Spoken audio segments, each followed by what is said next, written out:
Journalist Heidi MacDonald has been part of the Whisper network that's tried to cancel people. She's one of those cancel pigs that Mark Millar talks about all the time. She's gone after people, tried to destroy careers, gaslit fans across the way. She writes for a site called Comics Beat and, of course, has been pushing the agenda of the mainstream industry and lies on their behalf for a long, long time. Now she's coming out with some 3,000 word just gobbledygook, trying to spam as much as possible to try to make it look like the comic industry is doing just fine.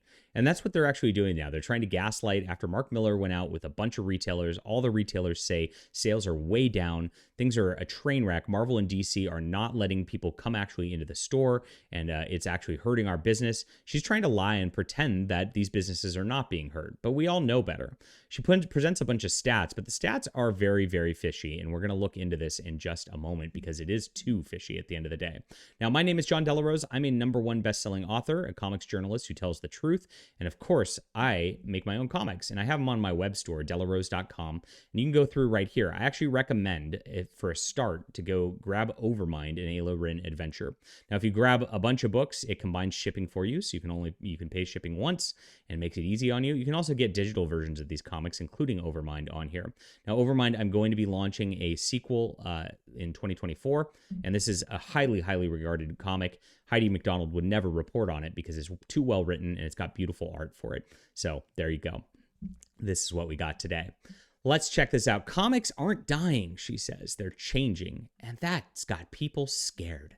Yes, see how she likes to gaslight, saying, it's really just us that are just scared because comics are changing. And, the comics have always changed. So here's what their quote report is from ICV2, North American comic sales across time. Now, she's looking at this through 2021, 2022. Look at this. There's a $1 billion jump from 2020 to 2021. That's quite a bit. So what's going on here? This is not just American comics is what it comes down to. And it's not just comic shops. They've changed their reporting because, we don't get the direct sales market reports anymore. Those are based on estimates. But on top of that, now they're reporting things like Scholastic sales of like things like Dogman as comic books. And they're reporting on manga and all that as comic books. Whereas the actual American comic books that are going to retail shops that are dying, the Marvel and DC, these big legacy companies, are actually sliding to a smaller and smaller percentage of the market share, less than 20% of what they've got here. And so if you take all that out, what are we actually left with? Well, of course, she doesn't present these facts, and that's why this is a complete lie. If you look at this, she's got digital comic books, and it's showing a steady growth in this. We're going to have a big hit to digital comic books in 2023 and 2024 as Amazon shut down their Comixology. It's gone now. If you had Comixology stuff, you're not even going to be able to access it. This is the travesty of digital content a lot of the time. Of course, with my books, you just get a PDF. So, of course, I can't erase those on your device like Amazon does. So that's something that's going there. Graphic novels make up the big bulk of it. And this is how we know we're talking about manga and Dogman and things like that are not actual comic books that are in comic book shops. This sort of thing is a deal. And if you look at comic books, 435 million. And it's looking like it's staying steady across 21, 22, a little drop in 2022. But it had a huge drop in 2020, and it's just been floundering at these spots for years in a spot that's not actually doing very well whatsoever. And so her figures, as she just spams this content, trying to gaslight everybody, saying that everything's fine. What's going on? Why is everybody so worried about Marvel and DC?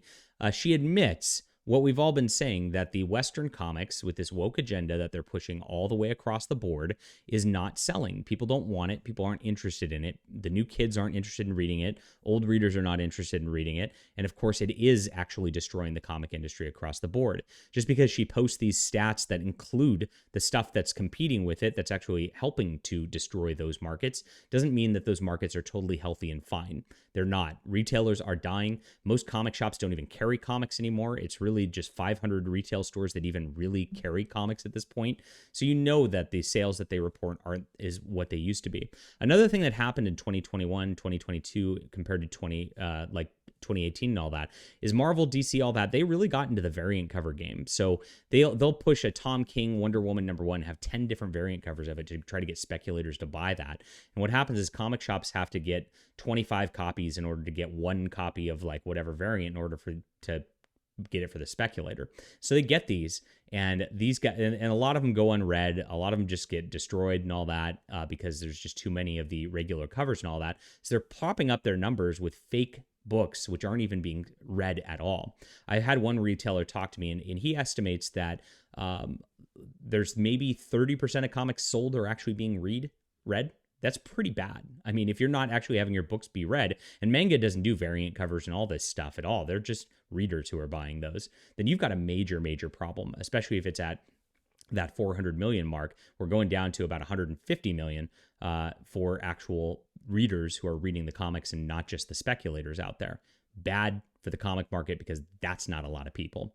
All right, leave a comment down below with what you think about this. Heidi MacDonald, I've challenged you on Twitter also. You can come on my show if you want to tell your side of the story and have a debate. I'd love to have that. That'd be a lot of fun. Of course, I'm doing the real journalism over on the Fandom Pulse about what's going on in the comic industry, and you should go check out that website, bookmark fandompulse.com. Check out my books over on my website that people like Heidi MacDonald and Rich Johnston of Bleeding Cool would never cover, like they cover the shill mainstream industry at the end of the day. And of course, hit the like and subscribe button, my friends. I'll see you.